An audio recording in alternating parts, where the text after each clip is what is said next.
कई बार भगवान हमारे रिश्ते खुद तोड़ देता है ताकि कोई हमारी जिंदगी खराब ना कर सके। दुनिया में सबसे खुश वही लोग हैं जो ये जान चुके हैं कि दूसरों से किसी भी तरह की उम्मीद करना बेकार है। जिंदगी में थोड़ा दुख भी जरूरी है। हमेशा सुख ही मिलता रहेगा तो आप कभी जिंदगी में आगे नहीं बढ़ पाओगे। ये गलत सोच है इंसानों की कि एक अकेला इंसान क्या कर सकता है। पर देखो जरा उस सूरज को जो अकेला ही सारी दुनिया को रोशन करता है। भाग्यशाली वो नहीं होते जिन्हें सब कुछ अच्छा मिलता है, बल्कि भाग्यशाली वो होते हैं जिन्हें कुछ भी मिलता है उसे वो अच्छा बना लेते हैं। गीता में लिखा है, जब इंसान की जरूरत बदल जाती है तब उसके बात करने का तरीका भी बदल जाता है। फायदा सबसे गिरी हुई चीज है, लोग उठाते ही रहते हैं। हारता वो है जो शिकायत बार बार करता है और जीतता वो है जो कोशिश हजार बार करता है। जिस इंसान को हम बेहद प्यार करते हैं वही इंसान हमारा सबसे ज्यादा फायदा उठाता है, क्योंकि वो इंसान जानता है कि हमारी कमजोरी क्या है।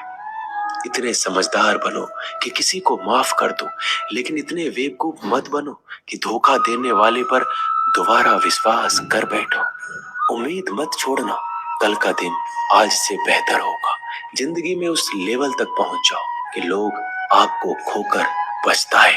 जीवन में कभी भी किसी से अपनी तुलना मत कीजिए। आप जैसे हो सर्वश्रेष्ठ हो, क्योंकि ईश्वर की हर एक रचना सर्वोत्तम होती है। खुद को किसी से कम समझना ईश्वर की रचना का अपमान है। इंसान का मन ही उसका सबसे बड़ा दुश्मन और उसका सबसे बड़ा दोस्त होता है। यदि मन आपसे जीतता है तो आपका दुश्मन बन जाता है, और यदि आप मन से जीतते हो तो आपका सच्चा दोस्त बन जाता है।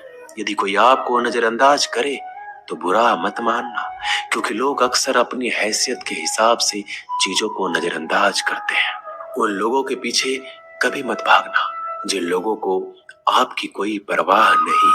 श्री कृष्ण कहते हैं, गलती हर इंसान से होती है, लेकिन गलतियां सुधारता वही इंसान है जो दिल का साफ होता है और रिश्तों को खोना नहीं चाहता। जिंदगी का सबसे बड़ा थप्पड़ किसी से की गई उम्मीद मारती है। कभी कभी इंसान ना टूटता है ना बिखरता है, बस हार जाता है, कभी खुद से तो कभी किस्मत से तो कभी अपनों से। हर जिंदगी में खुद को समय जरूर दें, क्योंकि पहली जरूरत आप खुद हैं। याद रखना कि जरूरत से ज्यादा अच्छे बनोगे तो जरूरत से ज्यादा इस्तेमाल किए जाओगे। रिश्ते चाहे कितने भी बुरे हो उन्हें कभी मत तोड़ना, क्योंकि गंदा पानी प्यास बुझाने के काम नहीं आता, पर आग बुझाने के काम जरूर आता है। जमाना जब भी मुश्किलों में डाल देता है तो परमात्मा हजारों रास्ते निकाल ही देता है। विश्वास करने वाले से ज्यादा बेवकूफ विश्वास को तोड़ने वाला होता है, क्योंकि वह सिर्फ एक छोटे से स्वार्थ के लिए एक अच्छे इंसान को खो देता है। भलाई करते रहो पानी की तरह, बुराई खुद ही किनारे लग जाएगी कचरे की तरह। जब कोई समझे नहीं तो उसे समझाने की जरूरत ही क्या है। जब कोई माने नहीं तो उसे बताने की जरूरत ही क्या है। सच्चे दिल से किसी जरूरतमंद की मदद करके तो देखो। अगर दिल को सुकून ना मिले तो कहना, जिसे जाना है उसे जाने दो। अगर वो आज रुक भी गया तो कल चला जाएगा। इंसान को इंसान से दूर कर देने वाली सबसे पहली चीज जुबान है और दूसरी चीज पैसा है। जिन्हें सपना देखना अच्छा लगता है उनकी रात छोटी पड़ जाती है, और जिन्हें सपने पूरा करना अच्छा लगता है उनके दिन छोटे पड़ जाते हैं। किसी की आदत देखनी है तो उसे इज्जत, और किसी की अगर फितरत देखनी है तो उसे आजादी दो। हर इंसान में कोई ना कोई प्रतिभा जरूर होती है, पर लोग अक्सर इसे दूसरे जैसा बनने में नष्ट कर देते हैं। महंगे इतने भी मत बनो कि लोग तुम्हें बुला ना सके, और सस्ते इतने भी मत बनो कि लोग तुम्हें नचाते ही रहे। खामोशियां कभी बेजुबान नहीं होती। कुछ दर्द ऐसे होते हैं जो आवाज तक छीन लेते हैं। आजकल के लोग आपकी एक गलती के पीछे आपकी सारी अच्छाइयां भूल जाते हैं। जितने लोगों को समझाते जाओगे उतना ही अकेलापन और भी अच्छा लगता जाएगा। खत्म हो जाएंगे वो भी रिश्ते जिनसे मिलकर लगता है कि ये उम्र भर साथ देंगे। श्री कृष्ण कहते हैं, अहंकार किसी भी चीज का हो सर्वनाश करके ही छोड़ता है। खाली वक्त में तो हर कोई बात कर लेता है, प्यार तो तब होता है जब कोई आपसे बात करने के लिए आपका अपना सारा वक्त खाली कर दे। सब कुछ ठीक करने का इंतजार करोगे तो बैठे ही रह जाओगे। आप हिम्मत करो, खुद उठो, अपनी जिंदगी में सब कुछ ठीक कर दो।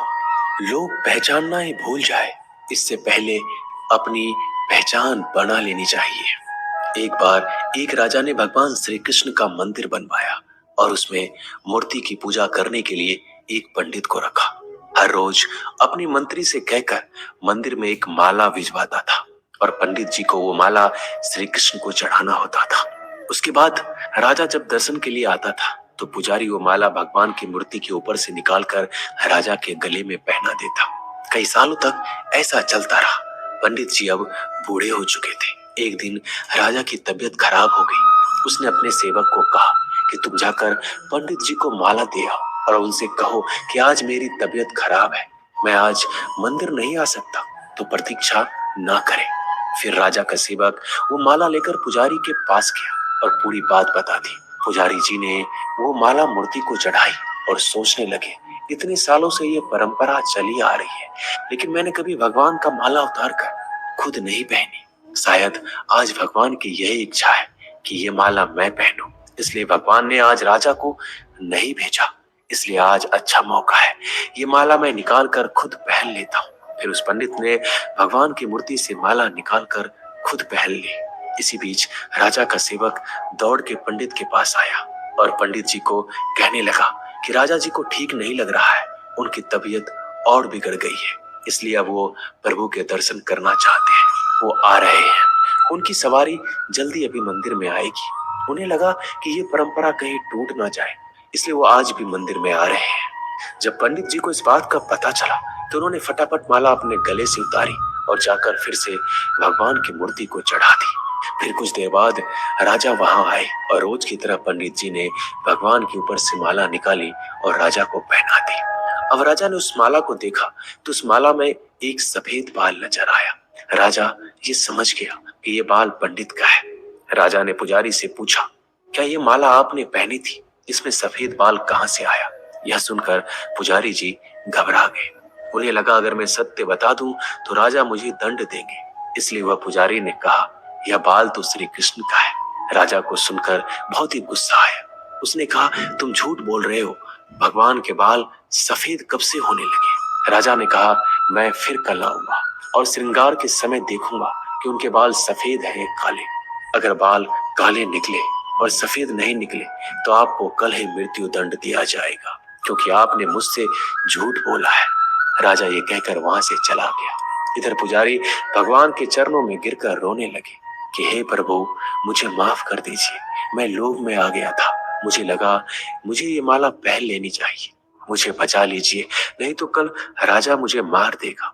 तो पुजारी पूरी रात भगवान के चरणों में गिरकर रोने लगा, विनती करने लगा कि प्रभु मुझे बचा लीजिए। अगली सुबह राजा मंदिर पहुंचा। राजा ने भगवान की मूर्ति के ऊपर से मुकुट निकाला और उनके बाल देखे।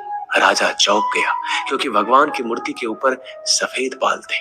राजा ने सोचा ये पुजारी की कोई चाल है, इसने मौत की सजा से बचने के लिए भगवान के बाल सफेद कर दिए हैं। राजा यह बाल असली या नकली इसकी जांच करने के लिए बाल तोड़ने लगा। जैसे राजा ने कुछ बाल तोड़े तो मूर्ति में से खून की धारा बहने लगी। राजा भगवान के चरणों में गिर गए और क्षमा मांगने लगे और रोने लगे, कहा, मुझे माफ कर दीजिए। तभी मूर्ति से एक आवाज आई, राजा, तूने सिर्फ मुझे मूर्ति माना, इसलिए मैं तुम्हारे लिए सिर्फ एक मूर्ति हूँ। लेकिन पुजारी ने मूर्ति में साक्षात भगवान देखा, इसलिए मुझे मेरे भक्त की रक्षा करने के लिए मेरे बाल सफेद करने पड़े और खून की धारा बहानी पड़ी, ताकि मैं समझा पाऊं कि जहां भाव है वहां भगवान है। अगर आप वाकई में भगवान का स्मरण करते हैं, उन्हें देखना चाहते हैं, तो आपके अंदर सिर्फ भाव होना चाहिए।